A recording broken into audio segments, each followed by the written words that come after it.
The medical bay doors hissed open and everyone stopped working. David Walsh walked through them like a man who had forgotten what straight lines looked like. His left leg dragged slightly. Burn scars covered the right side of his face, pulling his mouth into a permanent half-grimace. His jacket hung loose on a frame that had once carried more weight.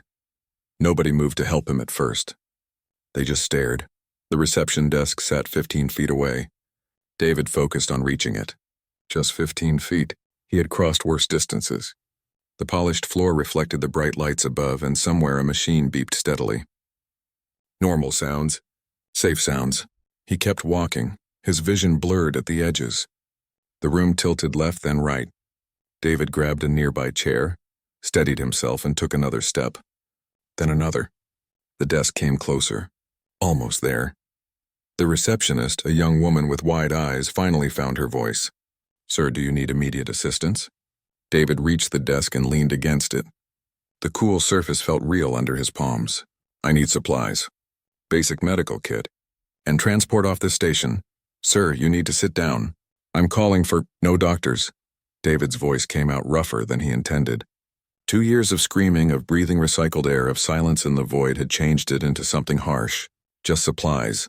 The automated scanner above the desk activated without anyone touching it. Red light washed over David's body from head to toe. The machine hummed, processing. Then it beeped 3 times. Error sounds. The receptionist frowned at her screen. "That's strange. The scanner is malfunctioning." "It does that," David said. The scanner tried again. This time the humming grew louder, almost angry. More beeps. The screen at the reception desk filled with red warning symbols. "I'm getting a supervisor." The receptionist stood quickly, her chair rolling backward. David closed his eyes. He should have known better. Should have gone to a smaller station, somewhere without advanced scanners. But he needed proper supplies, and Gateway Medical Station had the best stock in 3 sectors. His legs gave out. David didn't remember falling, but suddenly the floor was very close to his face. Cold tiles pressed against his cheek. Footsteps rushed toward him from multiple directions. "Don't move him," a woman's voice commanding. "Get a medical team here now." Hands touched his shoulders, checking his pulse. David wanted to push them away, but his arms wouldn't cooperate. Darkness crept in from the edges of his vision. When awareness returned, David lay on a medical bed. Soft cushions supported his back. Bright lights glared down from above. He tried to sit up. Easy there. The woman who had shouted earlier stood beside the bed. She wore a white coat with a medical insignia on the shoulder. Human, which surprised him. Not many human doctors worked at alien medical stations. Her dark hair was pulled back and her eyes were sharp behind thin glasses. "I'm Dr. Ilyana Rostov. You collapsed in our reception area." "I'm fine." David swung his legs over the side of the bed. "I just need supplies and you're not going anywhere until I figure out why every scanner on this station thinks you're already dead." David stopped moving. "What?" Dr. Rostov pulled up a holographic display. Images floated in the air between them, showing cross-sections of a human body. David's body. Red markers covered almost every organ system. "This is what our scanners detected before they crashed," she said. "Radiation exposure consistent with standing next to an unshielded ship core during breach. Vacuum damage to your lungs and blood vessels. Chemical burns from at least 3 different atmospheric types. Biological markers for diseases that should have killed you months ago. And tissue damage from energy weapons that we haven't seen outside of military combat zones." She leaned closer, her voice dropping. "The scanners kept trying to classify you as a corpse. Their programming couldn't accept that someone with these injuries could be walking around." David said nothing. "So I'm going to ask you directly," Dr. Rostov continued. "How are you alive?" Before David could answer, the door slid open.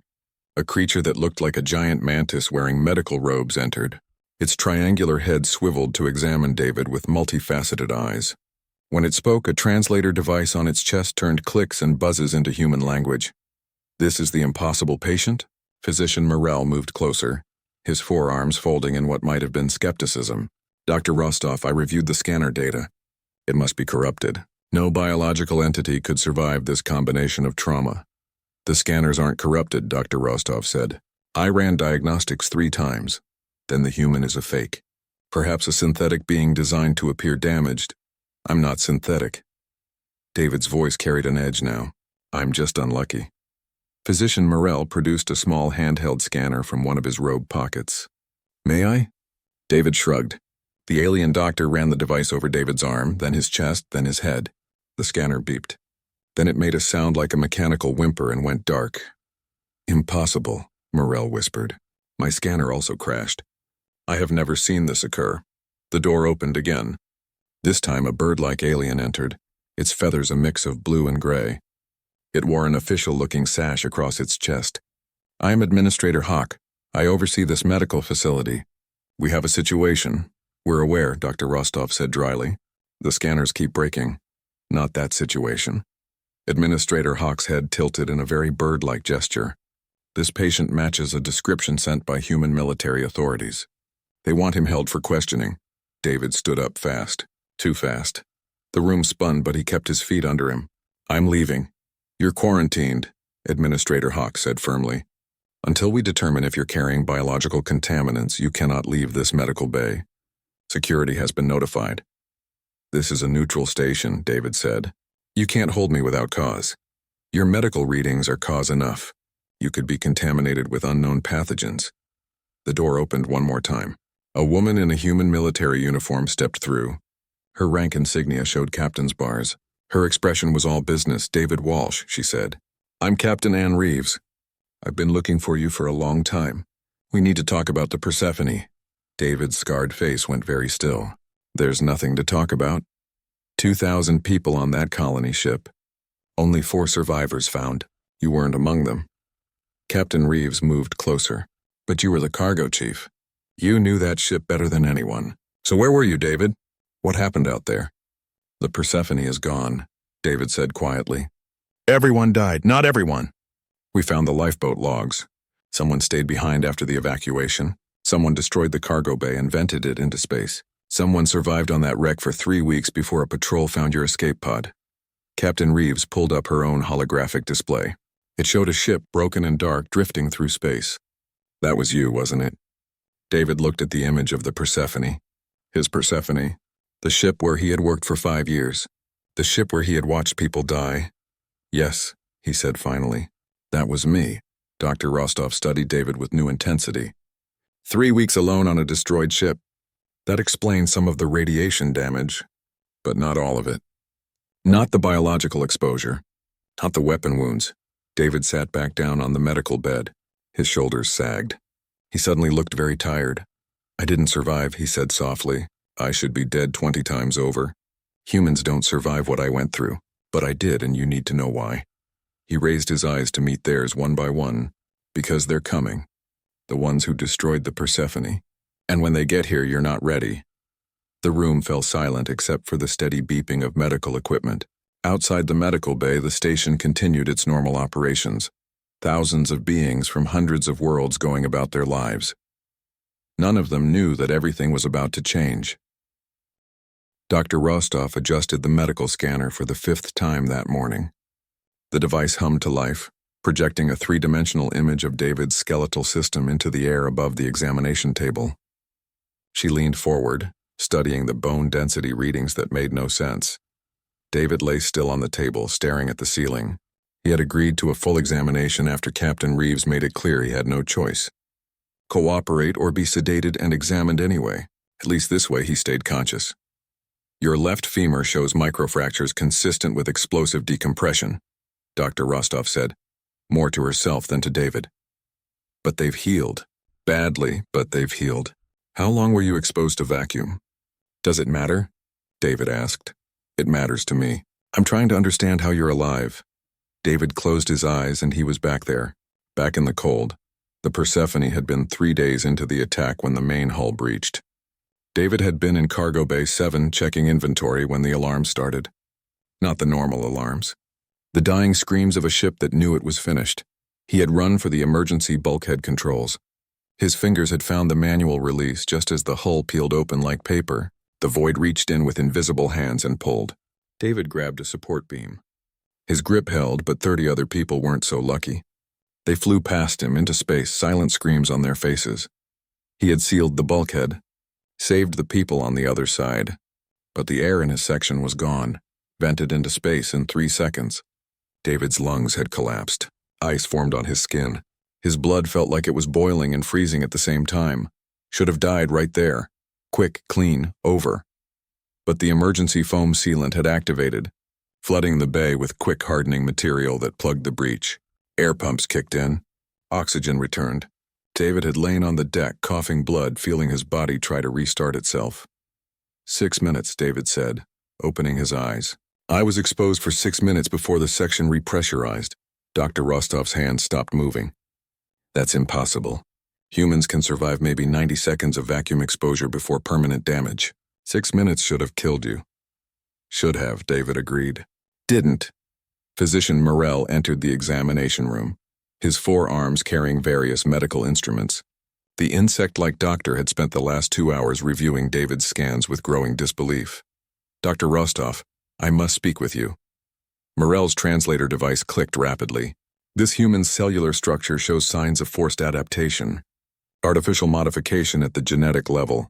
Someone experimented on him? Dr. Rostov looked at David. Is that true? Not experimented, saved. David sat up on the table.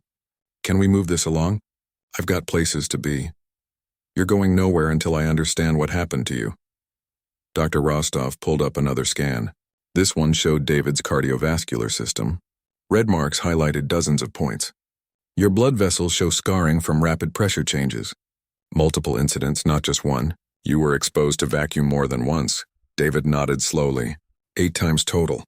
Maybe 9. I lost count. Why? Morell leaned closer. Why would you repeatedly expose yourself to such trauma? Because people were trapped in those sections. Someone had to get them out. Dr. Rostov studied David's face, the burn scars that twisted the right side into a permanent reminder. You kept going back. After the first time nearly killed you, you went back. They were my crew. My responsibility. You were a cargo handler, Captain Reeves said from the doorway. She had been listening the whole time. Not security. Not military. You pushed inventory crates. Why did you think it was your job to save anyone? David's expression hardened. Because everyone with an actual job was already dead. The room fell quiet. Dr. Rostov cleared her throat and pulled up the next scan. These burns on your torso and arms. The pattern suggests directed energy weapons, military grade. More memories flooded back. David tried to push them away, but the examination wouldn't let him hide. Day 7 on the dying Persephone. David had found 5 survivors in a sealed section near engineering. 2 engineers, a medical technician, a botanist, and a child, maybe 10 years old. The kids' parents were among the ones who flew past David when the hull breached. They had made it to the lifeboat bay. 4 seats. 5 people. The pirates had found them. Not the first group who attacked the Persephone. These were different. Professional soldiers wearing armor that David didn't recognize. They carried weapons that fired blue energy bolts. They wanted something from the cargo hold. David had fought them. A cargo handler with a piece of metal pipe against trained soldiers with military weapons. He should have died in the first exchange. The energy bolt had hit him square in the chest. He remembered the smell of his own flesh burning. Remembered falling. Remembered thinking that at least the others could escape while he bought them time. But he hadn't died. The bolt had burned through his shirt and into his skin, but it missed his heart by 2 inches. David had rolled behind a cargo container, found a damaged power cell, and thrown it at the soldiers. The explosion bought him 10 more seconds. 10 seconds for the others to reach the lifeboat. 10 seconds for them to escape. 4 seats, 5 people. The child went. The others went. David stayed. The weapon burns show multiple impacts, Dr. Rostov continued. You were shot at least 7 times with directed energy weapons. Any one of these should have been fatal. But they weren't, David said flatly. Why not? Physician Morell adjusted his scanning device. I have studied human physiology extensively. You lack the regenerative capabilities of my species, the energy absorption of the Solon, the structural redundancy of the Vok. By every measure, humans are remarkably fragile, yet you survived trauma that would kill any of the species I mentioned. I got lucky. Luck is not a medical explanation. Morell moved the scanner over David's head. The device beeped, flickered, and displayed an image of David's brain.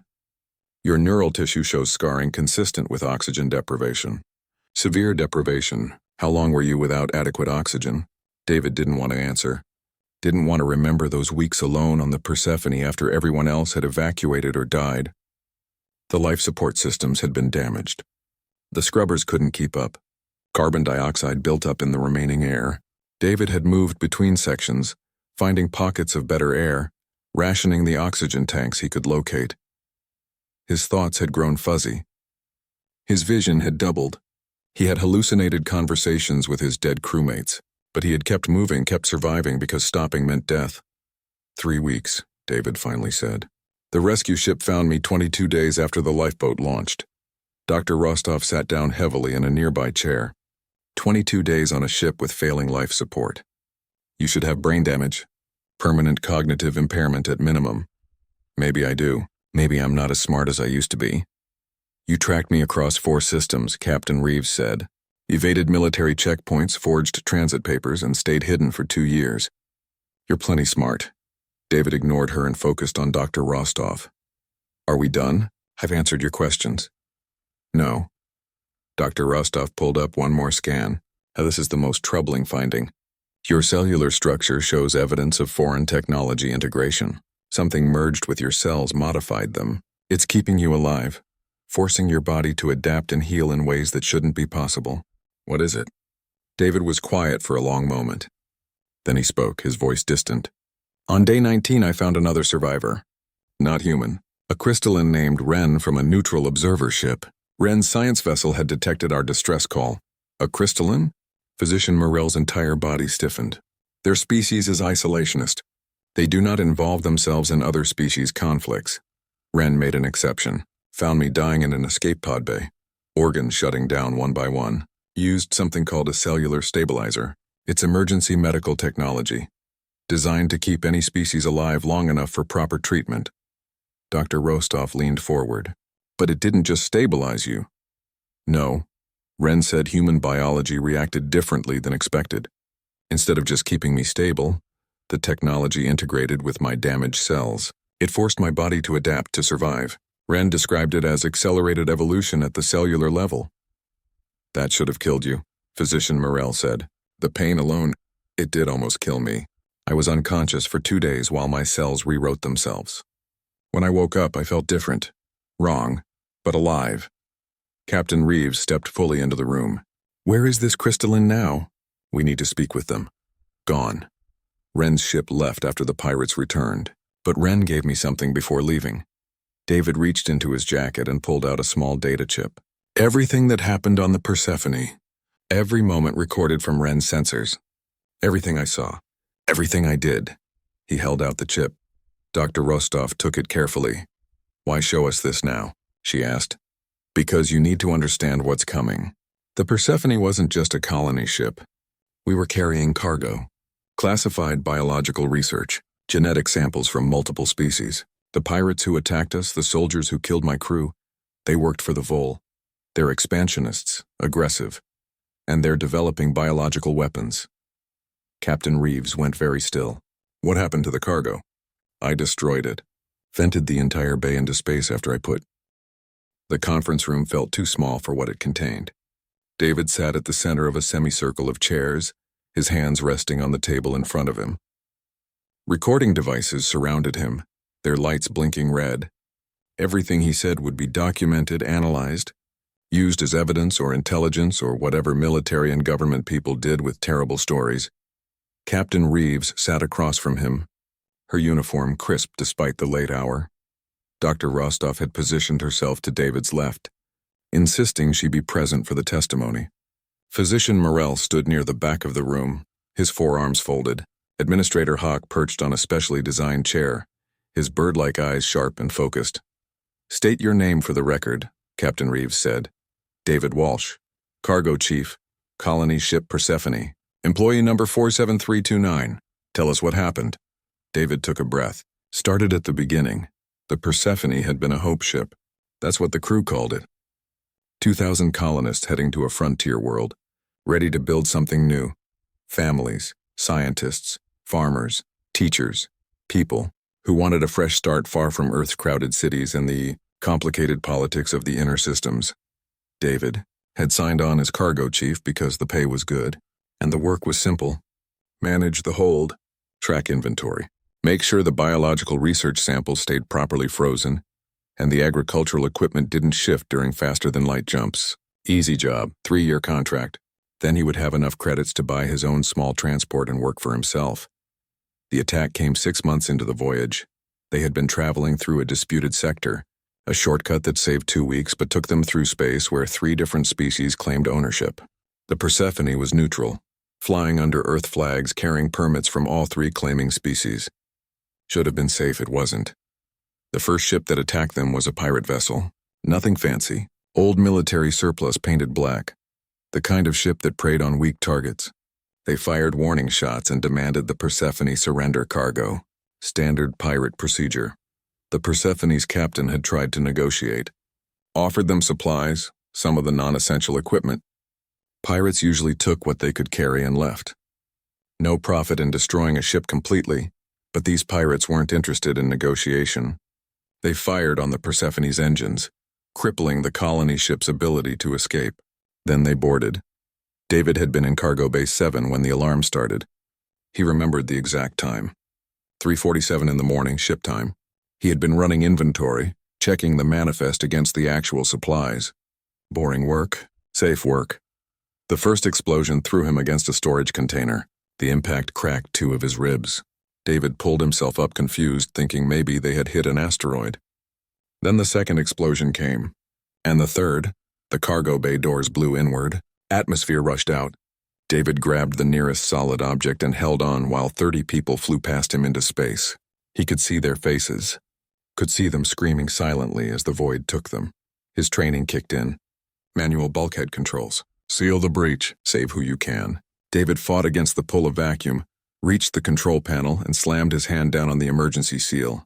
The bulkhead crashed shut. The breach stopped, but David was on the wrong side. The side without air. His lungs collapsed. His eyes felt like they were going to burst. Ice formed on his skin. His blood boiled in his veins because of the pressure change. David had maybe 15 seconds of consciousness left. He used them to activate the emergency foam sealant system.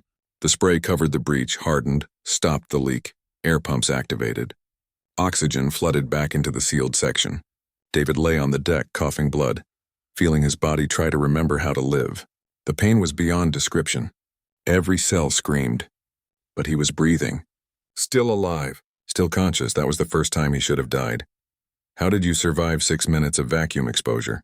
Captain Reeves interrupted. I didn't think about surviving. I just thought about sealing the breach. By the time I finished, air was coming back. My body didn't have time to completely shut down. That's not how human physiology works, Physician Morell said. I know, but I'm still here. David continued the story. The pirates had boarded the ship in 3 places. They moved through the Persephone section by section, killing anyone who resisted, taking anyone who looked valuable. David found a working communication terminal and listened to the chaos. Security teams were cut down in minutes. The pirates had military-grade weapons. The Persephone only had basic defensive systems. David did what he could. He sealed bulkheads, cutting off pirate access to certain sections. He rerouted life support to areas where colonists were hiding. He used the cargo loading systems to drop containers on pirate squads. Small victories, meaningless in the larger battle. On day 3, the pirates left. They took what they wanted and abandoned the Persephone. The ship floated dead in space, engines gone, life support failing, hull breached in 40 places. David thought it was over. Thought they could send a distress signal, wait for rescue, survive. 700 colonists remained alive. Not good odds, but possible. Then the Vole arrived. Their ships were different, sleek, professional, military vessels with no markings. They docked with the Persephone and sent soldiers aboard, not pirates, trained killers in advanced armor. David watched from a hidden maintenance corridor as they moved through the ship. They weren't looting. They were searching, systematically checking every cargo bay, every storage compartment. They were looking for something specific, the biological research samples. David had signed enough confidentiality agreements to know the samples were important. Genetic material from multiple species, experimental data, the kind of research that colonies needed to adapt to new environments and study alien ecosystems. Valuable but not weapon grade, or so he had been told. The Vole clearly thought differently. David realized what he had to do. If the Vole wanted the samples badly enough to kill 700 people, the samples couldn't be allowed to fall into their hands. He made his way to Cargo Bay 3, where the biological research was stored in cryo containers. That's where he found the survivors. 5 people hiding behind the cryo units, 2 engineers named Peter and Sarah, a medical technician named Lynn, a botanist named Dr. Harris, and a child named Amy, 10 years old. Her parents had been in Cargo Bay 7 when it breached. David told them his plan. Get to the lifeboat bay, evacuate, let David handle the Vole. They refused at first, didn't want to leave him. But David was the cargo chief. He knew the ship's systems. He could vent the cargo bay remotely once they were clear. It was logical. It was necessary. The Vole found them before they reached the lifeboat. 3 soldiers in full armor. Energy weapons raised. David grabbed a metal pipe from the deck and charged them. Not brave, not heroic, just desperate. The first energy bolt hit him in the chest. The pain was instant and absolute. David's shirt burned away. His skin cooked. He fell, certain he was dead, but he wasn't. The bolt had missed his heart by 2 inches. Pure chance. David rolled, grabbed a damaged power cell, and threw it. The explosion knocked the Vole soldiers back. Gave the others time to run. David followed, limping, his chest a mess of burned tissue. More energy bolts. One hit his left arm. Another grazed his leg. He kept moving, kept drawing the Vole away from the survivors. They reached the lifeboat bay. 4 seats, 5 people. Amy went first, then Lynn, then Sarah, then Peter. Dr. Harris started to get in. Go, David said to him. I'll find another lifeboat. There aren't any others. The pirates destroyed them. David nodded. Then go. Get them to safety. You'll die here. I've been dying for 3 days. Go. Dr. Harris looked at David for a long moment. Then he climbed into the lifeboat and sealed the door. David hit the launch button. The lifeboat shot away from the Persephone, carrying 4 people to safety. David turned and faced the Vole soldiers approaching down the corridor. You want the samples? He shouted. Come get them. He ran back to Cargo Bay 3. The Vole followed. David reached the cryo containers and started the destruct sequence. The soldiers fired at him. 1 bolt hit his back, another hit his shoulder. David collapsed against the control panel but managed to hit the final confirmation. The cargo bay outer doors opened. Atmosphere vented. The cryo containers, the biological samples, everything flew out into space. Months of research. Genetic material from a dozen species. Gone. Frozen and scattered across 1,000,000 miles of void. The Vole soldiers grabbed David before he was pulled out with the cargo. They dragged him back, sealed the bulkhead. One of them raised a weapon to David's head. Then their commander spoke into a communicator. David couldn't understand the language, but he understood the tone. Angry, disappointed. The mission had failed. They left David alive. Maybe as punishment, maybe because they thought he would die anyway from his injuries. They abandoned the Persephone and jumped away into faster-than-light travel. David lay on the deck of Cargo Bay 3, burned and bleeding, barely conscious. That's where Wren found him. The crystalline science vessel had detected the Persephone's distress signal and investigated. Wren discovered David dying, organs shutting down, body giving up. Wren used the cellular stabilizer, the technology that would save David's life and curse him to keep Sir Orr. Administrator Hawk's office overlooked the main concourse of Gateway Medical Station. From his desk, he could watch thousands of beings from hundreds of species moving through the massive space. Normally, the sight brought him satisfaction. Today, it only reminded him how vulnerable they all were. 7 specialists sat in chairs arranged in a semicircle. Each represented a different species. Each was an expert in trauma medicine. Administrator Hawk had called them together for an emergency medical conference. The subject was lying in a medical bed 3 levels below, probably complaining about being kept under observation. Thank you for coming on short notice, Administrator Hawk began. We have a unique case that requires your collective expertise. Physician Morell stood, his forearms gesturing to the holographic display that appeared in the center of the room. I will present the case. The patient is a human male, approximately 43 years old. He arrived at this station 4 days ago with injuries that should have killed him months ago. The hologram showed a 3-dimensional image of David's body, colored markers indicating different types of damage. The specialists leaned forward, their various forms of faces showing confusion and interest. What you are seeing is accurate, Morell continued. Not a scanner error, not corrupted data.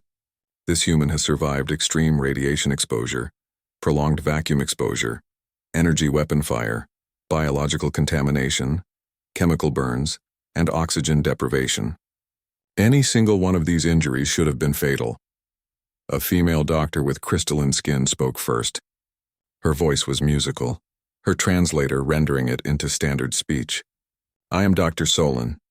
My species exists as energy-based consciousness within crystalline matrices. We are highly resistant to physical trauma, yet even I would not survive this combination of injuries. The radiation alone would destabilize my coherence. A plant-based being raised several tendril-like appendages. I am Healer Priya. My species has remarkable regenerative capabilities. We can regrow damaged tissue in days, but vacuum exposure would freeze our cellular fluids. We would shatter. This human should be dead. A being that looked like animated rock spoke in a deep, grinding voice. I am Surgeon Vok. My species is silicon-based. We can endure extreme temperatures and physical stress, but the biological weapons this human was exposed to would corrupt our mineral structure. Death would be certain. Dr. Rostov stood and joined Physician Morell at the front of the room. I've been treating David Walsh for 4 days. Every time I think I understand his condition, I find something new that shouldn't be possible. His body is repairing itself at a rate that exceeds normal human healing by a factor of 10, and it's accelerating. She pulled up a new scan. This is his cellular structure. See these modifications? They're not natural. A technology called a cellular stabilizer was used on him 2 years ago. It integrated with his cells and is forcing his body to adapt and survive. Forced evolution, Physician Morell added. His cells are rewriting their own genetic code in response to trauma. It's unprecedented. Dr. Solon floated closer to the hologram, but this does not explain the initial survival. The cellular stabilizer was applied after the human endured the trauma. How did he survive long enough to receive treatment? That's why we're here, Administrator Hawk said. We need to understand what makes humans capable of this level of survival. Dr. Rostov pulled up a comparative analysis. 6 species, 6 sets of medical data, all showing what would happen if they endured the same injuries as David. I ran simulations based on your species' physiologies, she explained. Here's what we found. Physician Morell, your species would survive the radiation, but the vacuum exposure would crystallize your fluids. Fatal. Dr. Solon, your energy form would pass through most physical threats, but the biological weapons would corrupt your consciousness. Fatal. Healer Priya, your regeneration would handle the burns, but oxygen deprivation would kill your root structure. Fatal. Surgeon Vok, your silicon structure would endure physical damage, but temperature fluctuations would shatter your matrix. Fatal. The specialists studied the data in silence. Humans are not the strongest species, Dr. Rostov continued. We're not the fastest or the most resilient, but we have something unique. We have adequate resistance to multiple threat types, no single vulnerability that guarantees death, and most importantly, we have a psychological drive to survive that overrides logical shutdown responses. Explain, Surgeon Vok rumbled. Most species have a biological threshold. When damage reaches a certain level, the body accepts death and begins shutdown procedures. It's efficient, reduces suffering. But humans don't have that threshold, or if we do, it's much higher than other species. Our bodies can be convinced to keep functioning long past the point where we should die. Physician Morell nodded, understanding. The human body lacks an automatic death response. Exactly. David's injuries were catastrophic. His body should have initiated shutdown, but his mind refused to let it. He stayed conscious through vacuum exposure because he needed to seal the breach. He stayed alive through the energy weapon fire because he needed to protect the survivors. He endured 3 weeks of oxygen deprivation because he was waiting for rescue. His will to survive literally kept his body functioning. Healer Priya's tendrils waved thoughtfully. This explains much about human behavior. Your species' reputation for refusing to retreat, for fighting hopeless battles, for surviving situations where logic dictates surrender. You simply do not accept death. We're stubborn, Dr. Rostov said with a slight smile. Annoyingly stubborn. Administrator Hawk stood from his desk. This information is valuable, but we face an immediate problem. Captain Reeves has informed me that the Vol are actively searching for David Walsh. They believe he possesses biological weapons data. If they locate him at this station, they will attack. This is a neutral medical facility, Dr. Solon said, protected by treaties.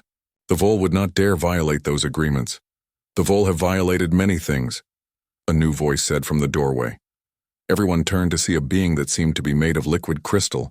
It moved like water given form, flowing rather than walking. This was Ren, the crystalline who had saved David's life. I apologize for arriving unannounced, Ren said, their voice like wind chimes. I received word that David Walsh was here. I had to come. Administrator Hawk's feathers ruffled in agitation. Your species does not involve itself in other species' affairs. Why are you here? Because I made a mistake. I used the cellular stabilizer on David to save his life, but the technology was meant to be destroyed. My people created it, realized its potential for abuse, and eliminated all research. I kept one prototype for emergencies. I used it on David because I could not watch him die. Ren flowed toward the holographic display of David's body. The stabilizer was never tested on humans. Your species' adaptability created an unexpected result. David did not just survive. He is continuing to evolve. His body is becoming more resistant to trauma with each passing day. Is this dangerous? Dr. Rostov asked. I do not know. The stabilizer was designed to last only long enough for proper medical treatment. It should have degraded by now.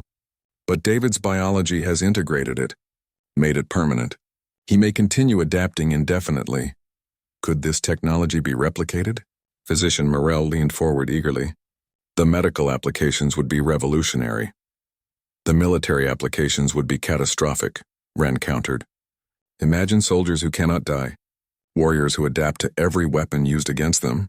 The stabilizer could create an army of unstoppable fighters. This is why my people destroyed it. This is why the Vol want David. They do not want the biological weapons data. They want him. The room went silent. Dr. Rostov felt cold understanding settle over her. David is the weapon. The Vol want to study him. Reverse engineer the stabilizer, create their own enhanced soldiers. Yes, Ren confirmed. And they will not stop hunting him. I have been tracking Vol communications. They know David is at this station. 3 warships are en route. They will arrive in approximately 4 hours. Administrator Hawk's bird-like form seemed to shrink. This station has minimal defensive capabilities. We are a medical facility, not a military base. We cannot withstand an attack from 3 warships. Captain Reeves entered the room, her expression grim. I've been monitoring Vol movements. Ren is correct. 3 warships heavily armed. My ship, the Defiant, is 2 hours away. Even if we arrive in time, we're outgunned 3-1. Then we evacuate, Surgeon Vok said. Remove the patients to safety. There are 3,000 patients on this station, Dr. Rostov said. Many cannot be moved without risking their lives. We'd need 12 hours minimum to evacuate safely. We do not have 12 hours, Administrator Hawk said quietly. The door to the conference room opened again. David walked in, his scarred face set in determination. Then don't evacuate. Use me as bait. David, you should be resting, Dr. Rostov started. I've been listening to your meeting. David gestured to the communication badge he wore. Station security needs better privacy protocols. You're talking about evacuating 3,000 patients because the Vol want me, so give me to them. They'll kill you, Captain Reeves said. They'll try. They've been trying for 2 years. I'm still here. This is different. This is 3 warships. Hundreds of Red lights bathed the station's main concourse in warning colors. Evacuation alarms blared in 6 different languages and 12 different sound frequencies. People moved in organized chaos toward designated shelter areas, following the calm directions of station security. David stood in the command center watching it all on multiple screens. 3 hours and 47 minutes had passed since the Vol warships had been detected. Now they hung in space beyond the station, dark shapes against the stars, weapons charged and ready. Captain Reeves worked at a nearby console, coordinating with the Defiant. Her ship was still 40 minutes away, too far to help if things went wrong. Her crew was pushing the engines beyond safe limits, trying to get here faster.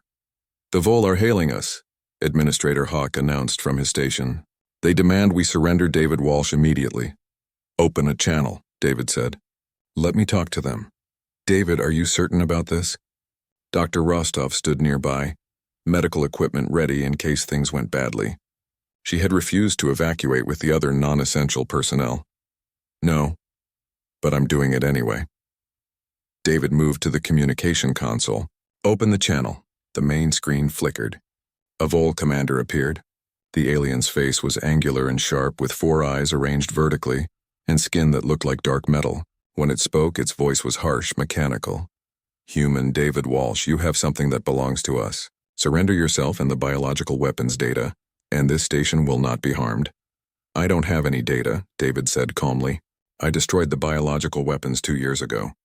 Vented them into space. There's nothing left. Lies. Our intelligence indicates you preserved samples. You will give them to us. Your intelligence is wrong. David gestured to someone off-screen. Physician Morell appeared, looking nervous but determined. I am Physician Morell, Chief Medical Officer of this station. I have examined David Walsh extensively. He carries no biological samples. However, he does carry something else. He is infected. The Vol commander's 4 eyes narrowed. Infected with what? The bioweapons from the Persephone were designed to target specific species genetics. When David destroyed them, he was exposed to all of them simultaneously. 3 different bioweapons, each designed to kill different species. They infected his body. They're in his cells right now, mutating, adapting. Physician Morell pulled up David's medical scans. The Vol commander studied them, his metal-like face unreadable. Humans are remarkably adaptable, Morell continued. The bioweapons did not kill David, instead they merged with his cellular structure. He is now a living carrier of 3 extinction-level diseases. If you breach this station, if you cause injury to David Walsh, you will release those diseases into the station's atmosphere. 3,000 patients from over 100 species will be infected. This is a bluff, the Vol commander said. David stepped forward. Is it? Look at my scans. Really look. I've survived radiation that should have killed me, vacuum exposure that should have killed me, oxygen deprivation that should have killed me. Why? Because something in me changed. Something adapted. The bioweapons are part of me now. He pulled up his sleeve, showing the scarred tissue beneath. Every species that sees these scars asks the same question. How are you alive? The answer is that I shouldn't be. But here I am, still breathing, still walking, still carrying whatever the bioweapons did to me. The Vol commander was silent for a long moment. If what you say is true, you are a threat to the entire galaxy. We will destroy you and this station to prevent contamination. Go ahead. Fire on a neutral medical facility. Kill 3,000 patients. Release unknown diseases that might spread to Vol worlds. See how the Galactic Council reacts.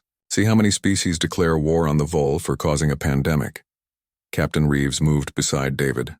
The human government has already been notified of this situation. If you attack this station, it will be considered an act of war. Earth will respond with its full military force. And humans, as you may have noticed, are very stubborn when it comes to war. The Vol commander's eyes shifted between David and Captain Reeves. You would risk galactic war for one human? We would risk war to protect a medical facility and its patients, Captain Reeves said. David Walsh is just one reason among 3,000. Another alarm sounded in the command center. Administrator Hawk looked at his screens in confusion. I am detecting additional ships exiting faster than light travel. Multiple signatures. Unknown origins. The tactical display updated. 7 new ships appeared around the station, forming a defensive perimeter between Gateway Medical Station and the Vol warships. Each ship bore different markings. Different species. Different governments. This is the science vessel Crystal Song, a melodic voice announced over the open channel. We stand with Gateway Medical Station. Transport ship Stone Carrier Silicon Collective. We stand with the station. Medical frigate Growing Light Botanical Union. We stand with the station. One by one, 7 ships declared their position, each from a different species, each representing a patient population on the station, each willing to defend the medical facility where their people were being treated. The Vol commander's metal face showed something that might have been surprise. This station is not worth defending. It has no strategic value. It has medical value, Dr. Solin's voice came through from the Crystal Song. It has saved thousands of lives. It represents what our species can accomplish when we work together. That is worth defending. Administrator Hawk's feathers were fully raised in what David had learned was a sign of pride. Commander, you now face 8 ships defending this station. My crew informs me that the human ship Defiant will arrive in 35 minutes. That will make 9. You have 3 ships. The mathematics are not in your favor. David watched the Vol commander's face. He could see the calculations happening behind those 4 eyes, weighing options.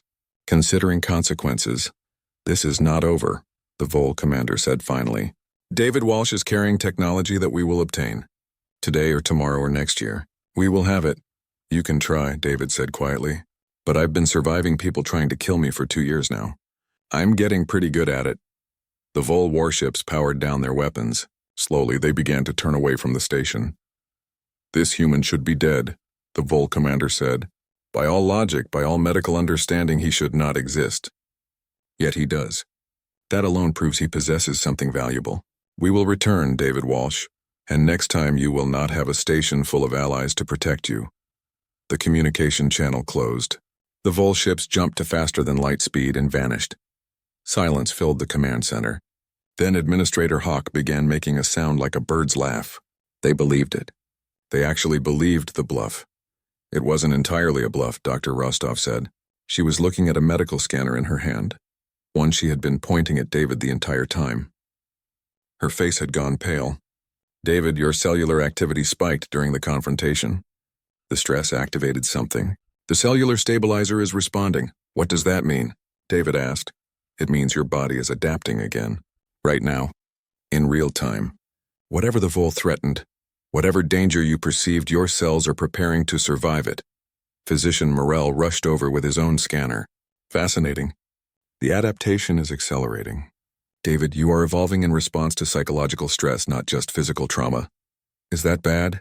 David asked, though he already knew the answer from their expressions. It means the Vol were right. Ren's voice came through from the crystal song. You are carrying something valuable, something dangerous. Your body is becoming a weapon whether you want it to or not. David looked down at his scarred hands. They looked the same as they had 5 minutes ago. But inside, at the cellular level, something was changing. Something was making him more than human, or less. He wasn't sure which. Captain Reeves put a hand on his shoulder. The Defiant is 20 minutes out. When we arrive, I'm taking you into protective custody, not as a prisoner. As someone who needs protection. The Vol will be back, and next time they'll bring more ships. I know.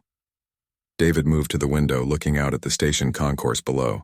The evacuation alarms had stopped. People were returning to their lives, unaware how close they had come to disaster. But running just puts other people in danger. The Vol will attack wherever I go. Then we prepare, Administrator Hawk said. We inform the Galactic Council. We build defenses. We ensure that next time we are ready. Next time might be tomorrow, David said.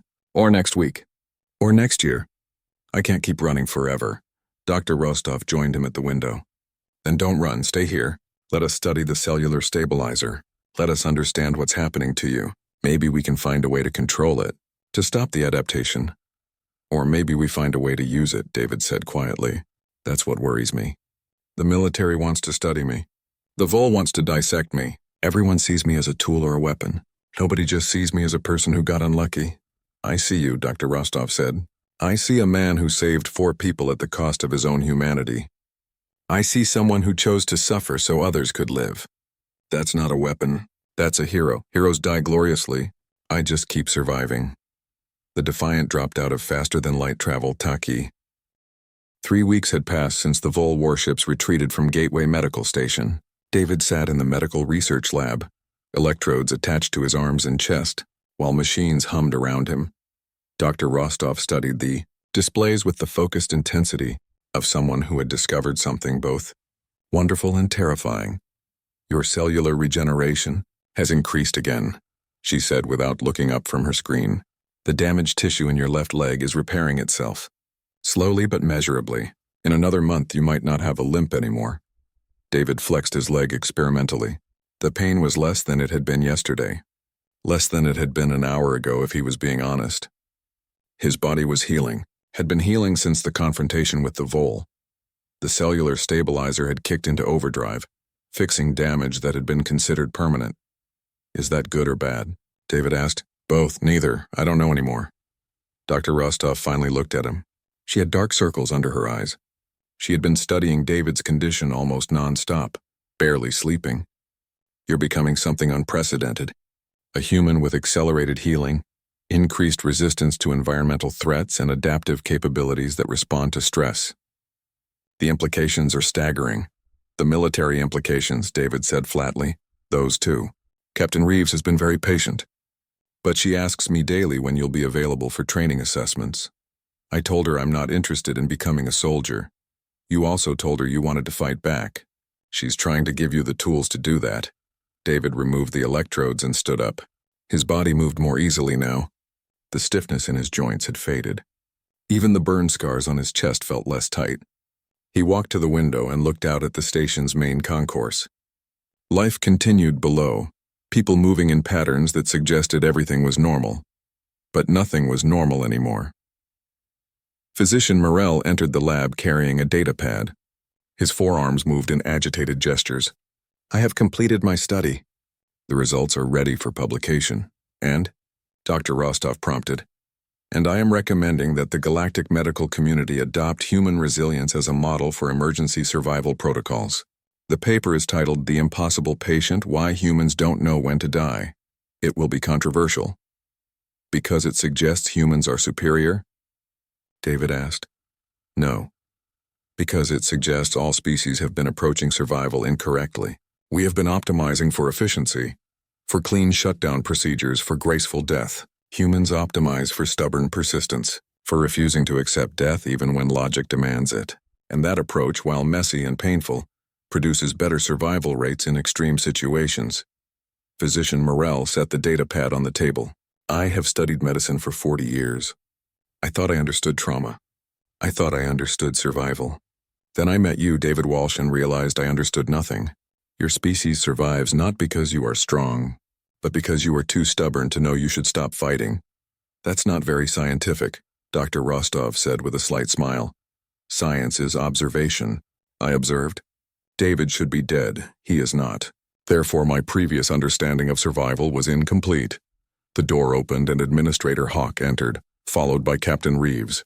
The bird-like administrator looked pleased, his feathers smooth and ordered.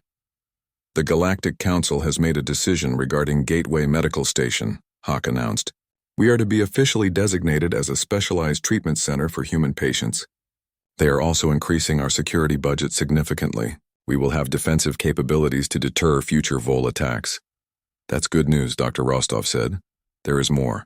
The Council has requested that David Walsh serve as a medical consultant.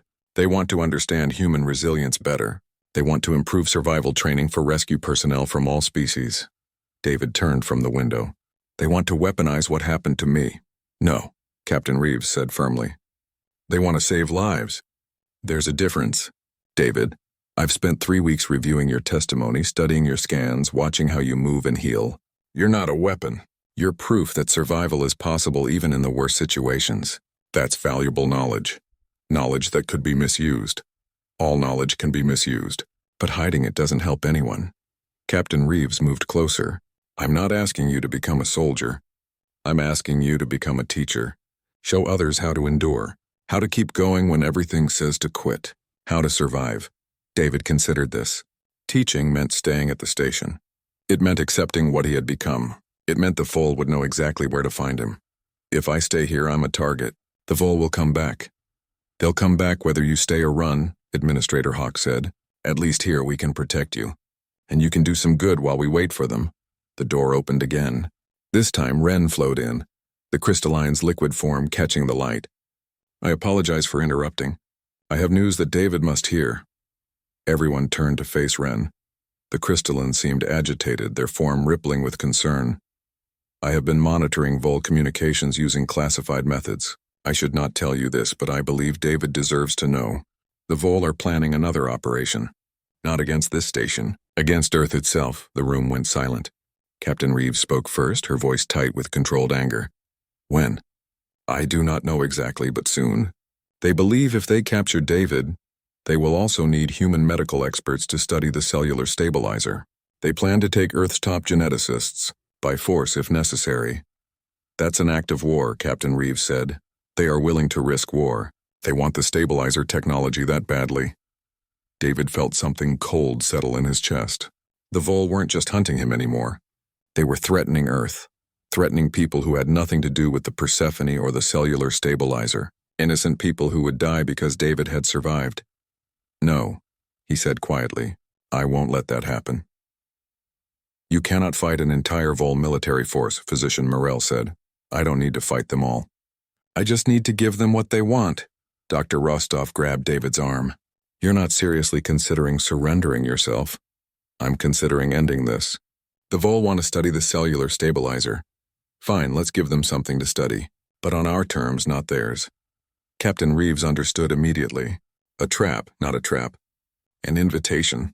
We tell the Vol that David Walsh is willing to be studied, but only at Gateway Medical Station, under medical supervision with observers from the Galactic Council present. We make it official, legal, public. They would never agree to that, Administrator Hawk said. They might, Wren said thoughtfully. The Vol value technology above all else. If they believe they can obtain the cellular stabilizer legally, they may agree. It would avoid the political complications of attacking Earth. And we would have control over the situation, Dr. Rostov added. We could monitor exactly what information the Vol receive. We could ensure they don't misuse the technology. David nodded. Plus, if I'm here being studied, I'm not running. I'm not putting other people in danger. The Vol get what they want. Earth stays safe, and maybe we learn something useful about the cellular stabilizer in the process. This is risky, Captain Reeves said. If the Vol betray the agreement, then we deal with it. But at least we're trying to solve this peacefully. At least we're trying something other than running or fighting. Physician Morell's mandibles clicked thoughtfully. A human solution. Not the most logical approach, but potentially effective. You are offering yourself as bait, but with safeguards. I'm offering myself as a research subject. There's a difference. Administrator Hawk paced back and forth, his bird-like feet clicking on the floor. The Galactic Council would need to approve this. The Vol would need to agree to terms. It could take weeks to negotiate. Then we start negotiating now, David said. Before the Vol attack Earth. Before more people die because of me. Dr. Rostov released David's arm but kept her eyes on his face. Are you sure about this? Once the Vol start studying you, there's no going back. They'll document everything. They'll understand how the cellular stabilizer works. That knowledge could be dangerous. Everything is dangerous. Knowledge, technology, even survival itself. But hiding doesn't help anyone. I learned that on the Persephone. Sometimes you have to face the danger directly. Very well, Administrator Hawk said. I will contact the Galactic Council immediately. Captain Reeves, you will need to inform Earth's government. Wren, your species' neutrality would make you ideal mediators for this negotiation. Will you help? Wren's form shimmered. I will. I created this situation by using the cellular stabilizer on David. I should help resolve it. As the others began making plans and sending communications, Dr. Rostov pulled David aside. This is brave. Incredibly brave. But also incredibly stupid. That's humanity for you. Brave and stupid in equal measure. I'm serious, David. The Vol are not trustworthy. Even with safeguards, even with observers, they could find a way to hurt you. They've been trying to hurt me for 2 years. I'm still here. David touched the scars on his face, feeling the ridged tissue. These scars used to bother me. I used to think they made me ugly, broken. But Dr. Rostov, they're proof.